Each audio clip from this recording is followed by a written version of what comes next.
Hello guys, welcome back to another explanation video. आज हम करने वाले बहुत ही जबरदस्त मूवी को एक्सप्लेनेशन। ये कहानी एक सर्जन की है जो कि एक लड़के को लड़की में बदल देता है। एक लड़के से बदलाने के लिए उसे लड़की बनाकर और अपने घर में उसे अपनी वाइफ की जगह रखता है। आखिर ये ऐसा क्यों करता है, ये देखने के लिए वीडियो के आखिर तक बने रहें। चलो बिना टाइम वेस्ट किए वीडियो को स्टार्ट करते हैं। मूवी जब स्टार्ट होती है तो स्टार्टिंग में हमें एक डॉक्टर को दिखाया जाता है जिसका नाम रॉबर्ट होता है। रॉबर्ट एक प्लास्टिक सर्जन होता है जो किसी भी आदमी का जेंडर बदल देता है, यानी लड़के को लड़की बना सकता है और लड़की को लड़का बना सकता है। और उसके बाद हम एक लड़की को देते हैं जिसका नाम मीरा होता है। दरअसल रॉबर्ट मीरा पर एक एक्सपेरिमेंट कर रहा होता है और ये एक्सपेरिमेंट इलीगल होता है, इसीलिए मीरा रॉबर्ट के घर के खास कमरे में रहती है जहाँ पर किसी को आने जाने की इजाजत नहीं है। इसीलिए वो अपना अकेलापन दूर करने के लिए योगा करती है और उसके साथ बुक्स रीडिंग करती है और पुराने कपड़ों से अजीब व गरीब डॉल बनाती है। मीरा को अगर किसी भी चीज की जरूरत होती है वो कम्युनिकेटर से इस्तेमाल करती है और बाहर से खाना मंगवाती है। बाहर खड़े होने वाले सब चीजें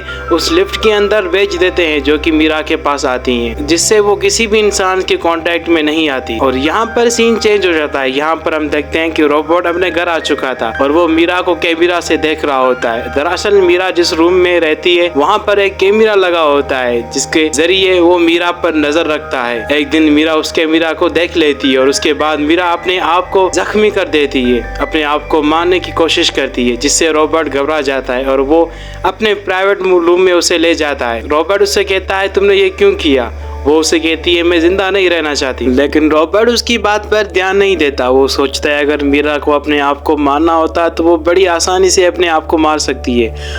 रॉबर्ट को एहसास हो गया था कि मीरा की स्किन बहुत ही मुलायम है, इसीलिए वो जानवरों का ब्लड इस्तेमाल करके एक ऐसी स्किन तैयार करता है जिससे जानवरों से भी उसे कुछ नहीं होगा और काटने पर वो भी स्किन नहीं कटेगी और जलाने पर वो जलेगी भी नहीं। कई दिनों की मेहनत के बाद वो स्किन तैयार हो जाती है। रॉबर्ट उसको मीरा के स्किन के साथ लगा देता है और रॉबर्ट उस स्किन को ऑफिशियली अनाउंस करता है। वो कहता है इस स्किन पर नहीं तो मलेरिया का असर होगा और एक्सीडेंट होने पर ना ही इसे किसी चीज की चोट लगेगी। और वो इस स्किन को अपनी वाइफ के नाम डेडिकेट करता है जो कि एक कार एक्सीडेंट में मर गई। और यहाँ पर ऑर्गेनाइजेशन का हेड रॉबर्ट से पूछता है कि तुमने ये कैसे तैयार किया। और रॉबर्ट उसे सारी बातें बता देता है जिस पर वो उसे कहता है ये इलीगल है, तुम ये सब बंद कर दो तो अच्छा होगा। और रॉबर्ट फिर मीरा के पास आता है, उससे कहता है तुम बिल्कुल पूरी तैयार हो चुकी हो, तुम्हें किसी भी चीज की जरूरत नहीं है। रॉबर्ट की ये बात सुनकर अब मीरा को ऐसा लगता है कि वो अब कुछ भी कर सकती है और वो किसी भी चीज के लिए आजाद है। और अब वो रॉबर्ट को किस करने लग जाती है, लेकिन रॉबर्ट वहाँ से चला जाता है। उसके बाद रॉबर्ट अपनी माँ को सारी बातें बता देता है और वो उससे कहती है तुम मीरा को मार दो, वो आगे चलकर तुम्हारे लिए खतरा भी हो सकती है, लेकिन इस बात पर ध्यान नहीं देता।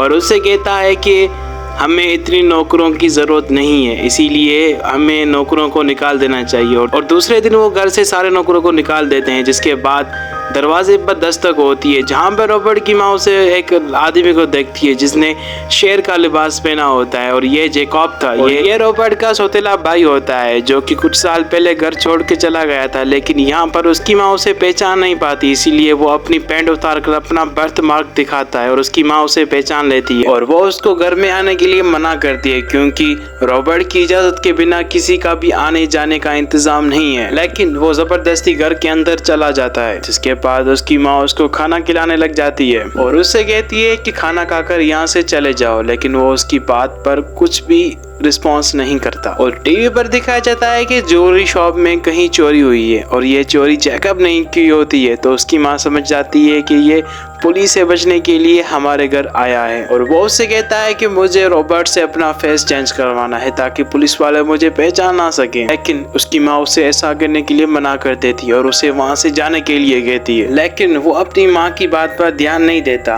और घर के अंदर सारी जगह ढूंढने में शुरू हो जाता है। वो मीरा को देखकर हैरान हो जाता है और सोच में पड़ जाता है कि ये कैसे पॉसिबल है। तभी रॉबर्ट की माँ वहाँ पर गन निकाल देती है और उसे वहाँ से जाने के लिए कहती है, लेकिन वो अपनी माँ पर ही हमला कर देता है और उसे एक कुर्सी से बांध देता है। वो मीरा की तलाश करते हुए उसके रूम के पास आता है। अब जैकब मीरा के दरवाजे पर पहुंचते ही उसका दरवाजा खोलने लगता है। तभी मीरा उसको लात मारकर गिरा देती है। अभी इन दोनों के बीच में झगड़ा हो जाता है, लेकिन ज्यादा ताकतवर होने की वजह से वो मीरा को अपने शिकस्त में कर लेता है और वो उससे पूछता है कि आखिर तुम जिंदा कैसे हो, और आखिर में उसे अपने साथ ले जाता है और उसके साथ फिजिकल होता है। और ये सब उसकी माँ टीवी पर देख रही होती है, लेकिन वो कुछ भी नहीं कर पाती। तभी वहाँ रॉबर्ट आ जाता है और जैकब को मीरा के साथ फिजिकल होता हुआ देख लेता है। तभी वो गन लेकर उसके पास जाता है और उसे शूट कर देता है। उसके बाद वो उसकी लाश को ठिकाने लगाने में लग जाता है। और यहाँ हमें दिखाया जाता है कि रॉबर्ट की माँ मीरा को सभी उसके पास्ट में बारे में बता देती है कि जैकब आखिर कौन है, और ये बात उसने आज तक किसी को नहीं बताई थी। वो उसको बताती है कि रॉबर्ट और जैकब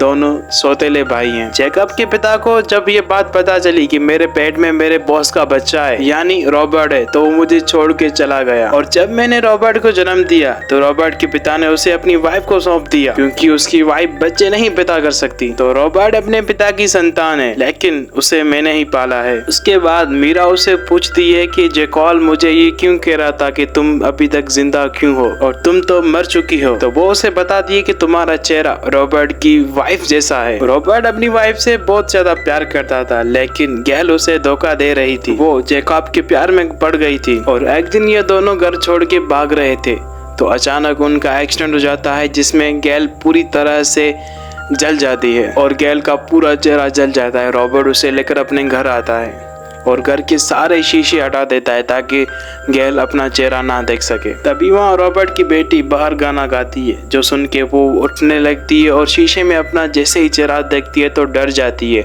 और डर के मारे एक खिड़की से बाहर गिर जाती है। तभी वहाँ उसकी मौत हो जाती है। जब रॉबर्ट अपने घर पर सोया होता है तो वो कुछ सोच रहा होता है। वो अपने वाइफ के मरने के बाद पहली बार अपनी बेटी को बाहर ले आता है एक पार्टी में, ताकि उसकी बेटी को कुछ अच्छा फील हो, क्योंकि वो अपनी माँ की मरने की सदमे में बहुत ज्यादा गमगीन हो गई थी। लेकिन वो पार्टी में नोट करता है कि नॉर्मा वहाँ पर नहीं होती। जब वो उसे देखने के लिए बाहर जाता है तो उसके सामने से एक बाइक वाला तेज रफ्तार से गुजरता है और वो अपनी बेटी की तलाश में लग जाता है और वो उसको मिल जाती है, लेकिन वो बहुत बुरी हालत में होती है। यहाँ पर वो समझ जाता है कि उसकी बेटी का ये हाल उस बाइक वाले ने किया है। जिसके बाद मीरा को भी एक सपना आता है जिसमें वो यहाँ पर वेंसेंट नाम का लड़का नॉर्मा से पार्टी में बात कर रहा होता है और दोनों ही पार्टी से बाहर चले जाते हैं और नॉर्मा अपने कोट से परेशान होकर उसको उतार देती है। लेकिन वेंसेंट को यहाँ ऐसा लगता है कि नॉर्मा उसके साथ फिजिकल होना चाहती है और यहाँ पर वो उसके साथ एंटम हो जाता है और नॉर्मा भी उसे नहीं रोकती। अब पार्टी में वो सॉन्ग बजने लगता है जो नॉर्मा गा रही थी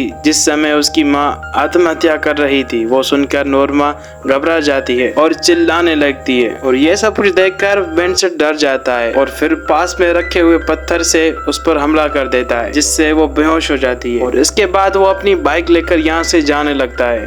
और नेक्स्ट पार्ट देखने के लिए चैनल को सब्सक्राइब करें, वीडियो को लाइक करें। मिलते हैं नेक्स्ट पार्ट में, तब तक के लिए bye, take care, thanks for watching.